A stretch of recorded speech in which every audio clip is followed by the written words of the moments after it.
형사사건에서 무죄를 받기란 정말 쉽지 않습니다.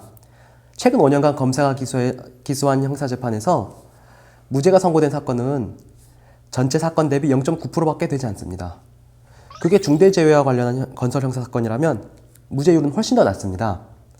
그런데 이런 건설 형사사건에서 무죄를 받은 사건이 어렵기도 하였고, 그렇기 때문에 기억에 많이 남기도 합니다. 네, 이거 사실관계를 좀 요약해서 말씀을 먼저 드려볼게요.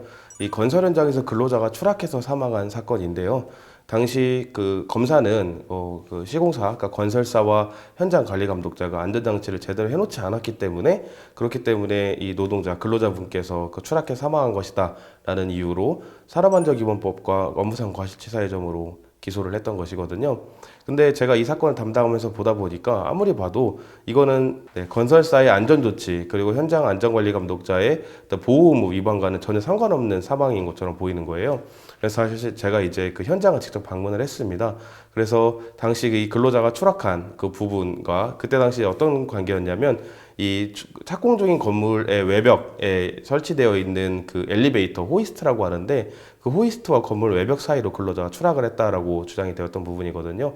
그래서 제가 직접 그 틈을 쟀고요. 당시 근로자분께서 입고 계셨던 옷과 근로자분의 신체 조건들을 측정을 했고, 이 그 신체 조건을 고려했을 때 그 호이스트와 건물 외벽 사이의 틈으로 근로자가 추락했을 가능성은 거의 없다라는 점을 주장을 했습니다. 또 근로자의 추락 지점에 대해서 판단을 해보기 위해서 그 근로자의 추락 지점과 근로자의 몸무게, 그리고 당시 기상청을 통해서 확인한 풍속 등을 통해서 위치 에너지를 측정을 했고요.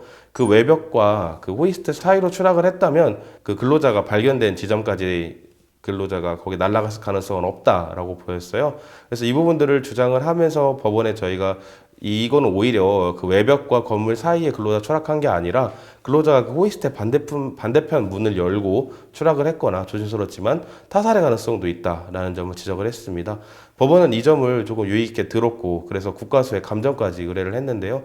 감정 결과 결국 저희의 말이 맞다는 것이 인정이 되어서 결국 건설사와 현장 관리 감독자에게 모두 무죄가 선고되었습니다. 이렇게 변호사는 그냥 젠틀하게 사무실이나 법정에 앉아서 변호만 해서는 안 된다는 것이 저희 법률사무소 대도의 철학입니다. 끊임없이 검사를 의심하고 때론 현장에 나가서 증거도 수집하고 판사의 심증을 흔들기 위한 진심 어린 노력을 해야 한다는 것이 저희 대도의 철학입니다. 이런 저희의 노력이 인정받았다는 점에서 이번 사건은 저희에게 정말 큰 의미로 남아 있습니다.